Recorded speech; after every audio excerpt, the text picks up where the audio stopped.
안녕하세요. 제 영상으로 다양한 이야기들이 오가는 듯해서 몇 가지 답변을 드리려고 합니다. 사실 이 시간을 언젠가는 가지겠지 했는데 기대 이상보다 많은 분들이 보셔서 좀 답을 드려야 될 것 같아요. 첫 번째, 정신병이냐 공황장애가 아니냐? 아닙니다. 저는 우울증을 살면서 한 번도 겪은 적도 없고요. 사실 이 일이 있기 전에도 힘든 일이 제 인생에서 있었겠죠. 저의 20대에는 사실 아버지의 폐암으로 인한 투병 생활이 좀 가장 큰 비중이었습니다. 그래서 실시간으로 살아가는 사람의 투병과 죽음을 본다는 거는 되게 저한테는 큰 슬픔이기도 하고 혼란스럽고 뭐 엄청 어린 건 아닌데 지금 생각하면 좀 미성숙했던 것 같아요. 그때 살아가는 사람의 투병과 죽음을 본다는 거는 되게 스트레스였기 때문에 저는 그 상황에서도 좀 단언컨대 우울증에 빠진 적이 없습니다. 당연히 슬프기는 했죠. 왜냐면은 저는 일단 그래도 스트레스를 좀 지금 생각해보면 긍정적으로 해소를 했던 것 같아요. 도서관에서 저는 주로 교보문고나 예스24 그리고 뭐 시립이나 구내 도서관들을 막 이용하면서 도서관에서 거의 처박혀서 살았던 것 같습니다. 그때 너무 힘드니까 친구들하고 얘기해도 좀 주제가 동떨어지고 해서 친구들도 그냥 가끔 만나고 책만 읽으면서 좀 스트레스를 풀었던 것 같아요. 근데 그때 좀 자양분이 돼서 제 멘탈이 좀 많이 강해진 것 같고, 그리고 저희 가족이 사실 저보다 저희 어머니랑 저희 가족이 훨씬 힘들었기 때문에, 그리고 저는 진짜로 어렸을 때부터 감사하게도 사랑을 진짜 많이 받고 자라서 되게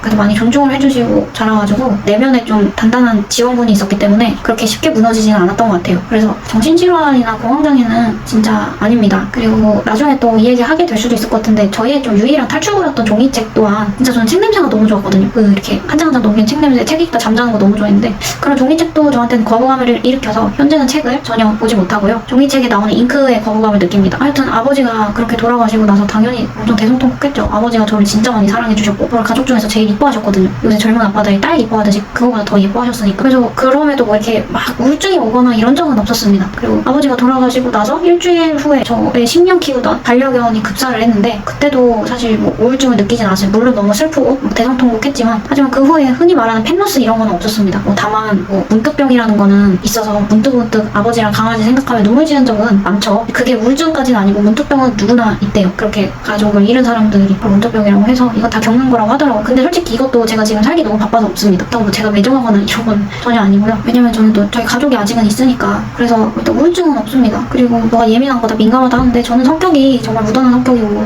친구랑도 싸우는 거 진짜 웬만해서 싫어하는데 정말 아니다 싶은 것도 그냥 대화를 좀 하려고 하고요. 대신에 몸은 예민합니다. 그래서 정신적인 거는 전혀 아니고요. 저도 이런 상황이니까 대학병원에 당연히 가봤을 거 아닙니까? 각종 검사를 했었는데 유일하게 저랑 말이 통하고 제 질환을 되게 심각하게 같이 걱정해 주셨던 모 대학병원의 교수님께서 이제 피검사에 약간 유의미한 수치가 나왔고 이 동상 범위가 아니기 때문에 후두부종이나 혈관부종이 나올 수 있다고 하시더라고요. 그래서 약도 되게 세게 지어주셨었고요. 그 약은 솔직히 잘 못 먹었습니다. 부작용이 너무 심해서. 그래서 혈관부종이나 후두부종 같은 거 오는 것 같다고 말씀을 해주셨고, 그래서 후두부종이 심하면 뭐 딱히 대처약은 없고 응급실 와서 목을 그냥 뚫어야 된다는 소리도 들었어요. 근데도 이렇게 좀 심각한 편인데도 증후군이라고 불리는 건 사실 아직 한국에서 겪었던 증상을 다 말할 기회도 없었을 뿐더러 다 얘기를 안 했기 때문에 모르셔서 그렇게 나올 수 있다고 생각하는데 제가 겪었던 증상이 너무 많아요. 후두부종, 혈관부종, 입술부종, 실시간으로 막 입술이 막 붓는 것도 느꼈고 안면부종도 있었고 혀부종, 뭐 어지러운 증상, 저린 증상, 감각 상실, 뭐 감각이 마비된 것도 있었고 수포, 발진, 두드러기는 뭐 흔하고 열꽃 높이고 뭐 이물 이상의 열 등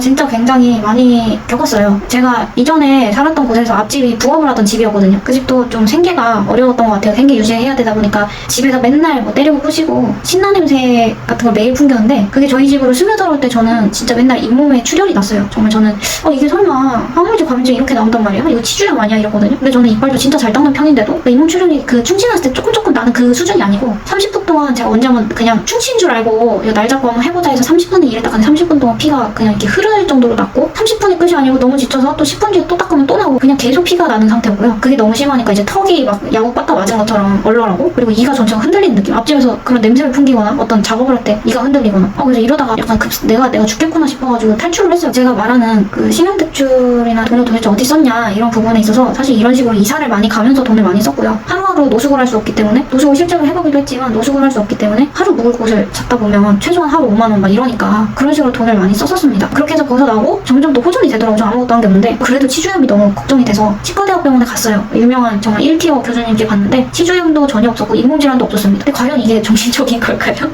차라리 정신적인 거였으면 좋겠어요. 근데 그건 아니고요. 또 그 신용대출에 대해서 좀 오해를 많이 하시더라고요. 제가 영상에서 좀 짧게 얘기하기도 했고 사실 저도 그렇지만 영상을 처음부터 끝까지 다 안 보기 때문에 그래서 좀 신용대출에 대해서도 말씀을 드리고 되면 저는 어쨌든 이 질환을 앓고 나서는 소비가 집 말고는 없어요. 뭔 말이냐면 저는 음식도 가려 먹어야 되고 그리고 외식도 저한테 잘 맞는 게 없고요. 제가 원래 대학교 때는 옷 입는 거 진짜 좋아해서 옷도 진짜 많이 잘 입었어요. 패션을 좋아했거든. 근데 그런 옷들도 안 되기 때문에 제가 갖고 있는 건 면옷 5개밖에 없어. 이러고 나서 그냥 5개 돌려 입은 거밖에 없고 바지 2개밖에 없고 일본 걸로 진짜 살아요. 그래서 저희 집에 오면 약간 할머니 사는 것 같다 할 정도로 옷이 없어요. 그래서 저희 지출은 사실 이렇게 앞집에서 그래서 그런 걸로 사실 돈을 많이 썼어요. 왜냐면 집을 겨우 이사 갔는데 솔직히 이거는 이유 탓만 할 수 없는 게 저의 어떤 질환의 근본적인 문제이기도 했고 그래서 사실은 이렇게 이사 가면서 왜냐면 이사 비용이 꽤 들거든요. 이사 비용이 있지 뭐 또 복비 줘야 되지 엄청 많이 다녔죠. 그런 식으로. 그래서 돈을 제가 그렇게 쓴 거였어요. 그리고 저의 빚의 반은 학자금이고요. 그러니까 인문대가 아니었어서 이과 계열은 좀 비쌌고요. 그리고 근데 어떻게 그렇게 백수인데 신용대출 받았냐 또 이러실 것 같은데 당연히 회사 다닐 때 신용대출 받은 게 컸고요. 지금 캐피탈은 약간 운 좋게는 모르겠는데 뭐 어쨌든 받게 되었고요. 아무래도 제 추측으로는 상환을 그래도 꾸준히 잘 해왔던 게 좀 되게 좋은 효과를 받아서 그랬지 않나. 그래서 좀 기회를 줬나 이상했을 텐데 뭐 저라고 캐피탈 받고 싶었겠습니까? 어쨌든 신용대출은 다 그냥 집값으로 썼다. 그냥 노숙을 못하기 때문에 노숙을 해보기도 했었어요. 노숙을 해다가 이상한 벌레 물려가지고 또 고생한 적도 있었고 그렇게 많이 썼고요. 그리고 이러고 나서도 직장 생활을 했습니다. 포기할 수 없더라고요. 저는 회사를 너무 다니고 싶었고 회사 생활이 저한테 맞았어요. 저는 이렇게 막 사업 이런 거 진짜 관심도 없었고 이러고 나서도 사실 원서를 썼고 붙었고 다녔고 근데 또 관두고 근데 몇 번 그러다 보니까 몸은 더 나빠지고 아이는 이제 그런 회사 시도 자체가 안 되는 그런 상황이에요. 그래서 그럴 때 잠깐 다녔을 때 신용대출을 받을 수 있어서 받았고요. 그래서 제가 뭐 이렇게 사치를 부리거나 그래서 그렇게 대출을 받는 멍청이가 어디 있습니까?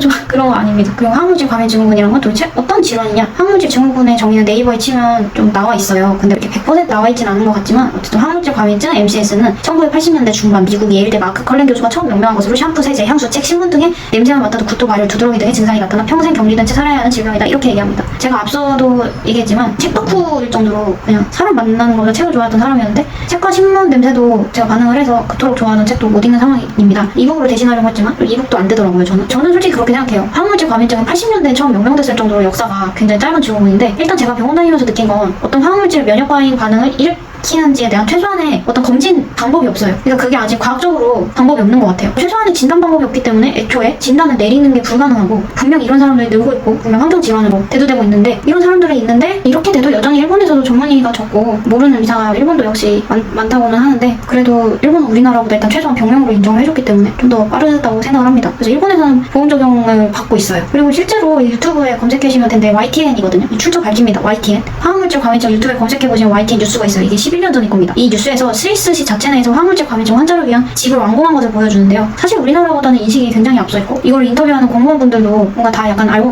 저는 솔직히 이 병이 엄청난 중증이라고 생각하지 않습니다. 저보다 훨씬 중한 병을 갖고 계신 분들도 너무 많으시고 그분들에 비하면 아무것도 아니라고 생각합니다. 다만 제가 유튜브를 시작하게 된 건 화학물질 과민증이라는 조금은 생소한 증후군에 대해 알리고 싶었습니다. 저보다 더 심한 분들도 실제로 대화도 해봤습니다. 그분은 스마트폰만 만져도 기도역작이 심하게 왔던 분이셨지만 다행히 치료로 호전이 되셨다고 합니다.